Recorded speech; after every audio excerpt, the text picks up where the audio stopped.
Avant de procéder à l'impression de votre document Excel 2010, il est conseillé de bien ajuster votre tableau sur une page. Donc tout d'abord, nous allons voir qu'il existe un mode d'affichage mise en page qui va vous permettre de savoir, donc après impression, quelle forme aura votre tableau. Donc pour afficher ce mode mise en page, vous cliquez ici sur le bouton, ici mise en page comme ceci. Comme vous pouvez le voir, si j'imprime mon tableau actuellement, celui-ci sera divisé en deux. Donc en effet, vous voyez, après la colonne département, il y aura donc les autres colonnes de mon tableau qui apparaîtront donc sur la seconde page.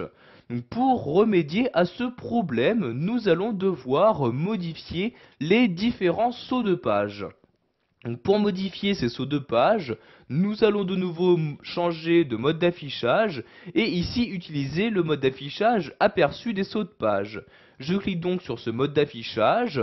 Vous avez ici une fenêtre qui apparaît donc vous aidant pour que vous puissiez déplacer au mieux vos sauts de page. Donc pour ne plus afficher cette fenêtre, vous cochez cette case là et vous cliquez ici sur OK comme ceci. Comme vous pouvez le voir, vous avez ici un saut de page qui apparaît. Ici, il s'agit de ce trait ici en bleu. C'est-à-dire que votre tableau sera coupé donc à cet endroit-là.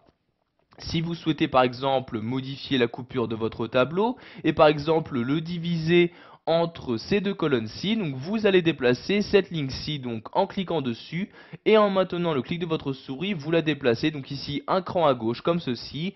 Je lâche le clic de ma souris et voyez mon saut de page s'est maintenant déplacé. C'est-à-dire que si je retourne ici dans le mode mise en page, vous pouvez voir que maintenant la colonne département apparaîtra bien sur la seconde page. Vous pouvez également gérer donc les marges. Ceci vous permettra de gagner un maximum de place sur votre feuille pour mettre le maximum de votre tableau. Donc pour modifier les marges de votre document, vous vous rendez en haut et cliquez ici sur l'onglet mise en page. Une fois dans cet onglet, vous avez ici l'outil marge qui apparaît. Donc je clique ici sur marge pour les modifier. Vous avez ici donc les trois types de marge qu'il est possible d'utiliser, donc soit normale, large, donc pour diminuer la place disponible sur une feuille, ou à l'inverse étroite, pour pouvoir prendre le maximum de place disponible sur une même feuille. Donc ici je clique sur étroite comme ceci et comme vous pouvez le voir ici mon tableau donc s'est rapproché encore un peu plus du bord, ce qui va me permettre donc d'afficher plus d'informations donc sur une même feuille.